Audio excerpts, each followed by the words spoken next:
Hey guys, welcome back. Today I'm going to go over the 3 types of O2 sensor bungs that I use on most projects, which one's the right one for your project, and how to weld them all up. Alright guys, so here's the 3 main types of O2 bungs that I use. So this is a lipped O2 bung. You can drill a 7/8 inch hole with this and it'll kind of slip into that slot, hold it in place. It's really good if you're just doing like custom exhaust or maybe welding like a wideband bung in, something like that. This is a standard bung. What I use the standard bungs for mostly is if I'm doing anything that's a fixture, right? I'll drill a 1-inch hole, and this will allow me to angle, if I need to angle the O2 sensor one way or the other in the fixture to get the right placement of it. That's primarily what I use for all of our production work. And then this is a coped O2 sensor bung. Coped is similar to lipped. You'll do a 7/8 inch hole, and then it'll just sit over the top of it. One thing to be careful of with these is after you drill the hole, it's got to make sure you line it up. Sometimes you put a bolt down through the bung, so it'll kind of locate it for you when you tack it, or you just very carefully eye it. But those are my 3 main types, and I'm going to show you how I weld them up here in just a little bit. All right, so real quick, I'm just going to make a little guide. This is my 1-inch.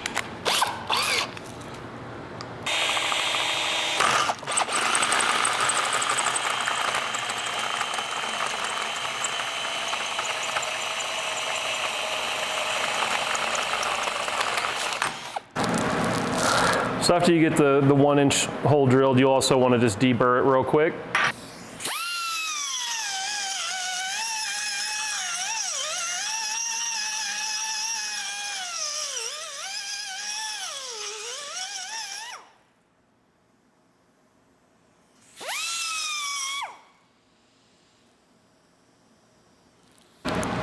All right, so now that we have it all prepared, so this is this is going to be my cap when I back purge to weld, but this is also something that we built. This is how we locate some of the O2 bungs on our fixtures. But this is the 1-inch with the standard. So as you can see, that's kind of what I'm talking about. If I need to have it lean back for a product to where, that's kind of where it needs to be placed to stay away from whether it's a transmission or an engine or something like that, that allows me to do so with this.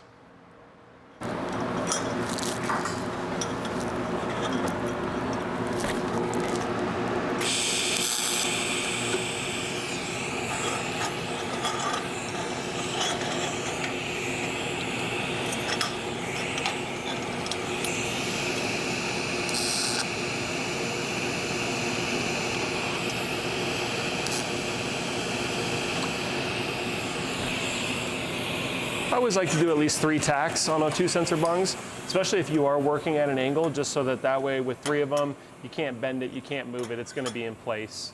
All right, now we're going to set it up, back purge it. I've already acetoned it, already Scotch Brite the material, everything's pretty clean.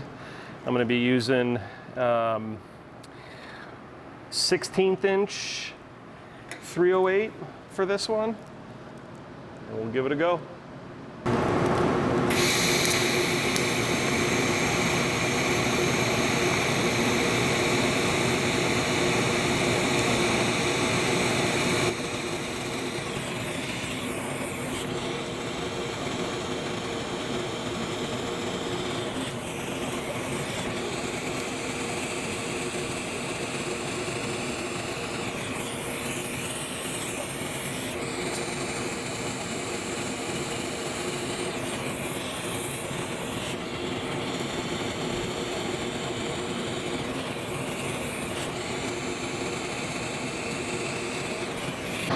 All right, so there's our standard bung. I've put it kind of at an angle so you can see.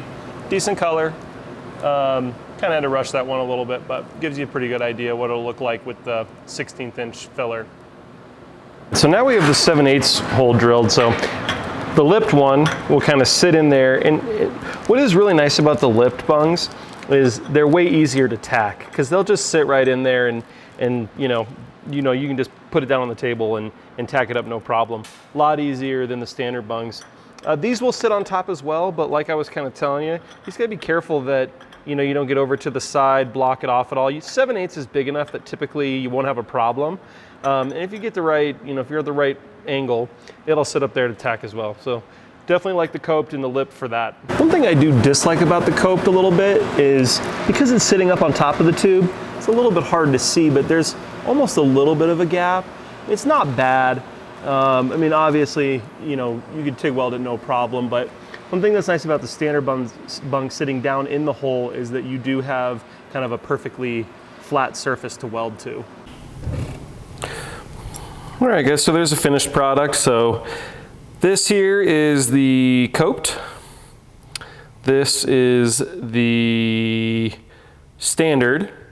And this is the lipped. So you can kind of see the differences. I mean, they all weld, I would say, about the same. It's really just personal preference, what you like the most.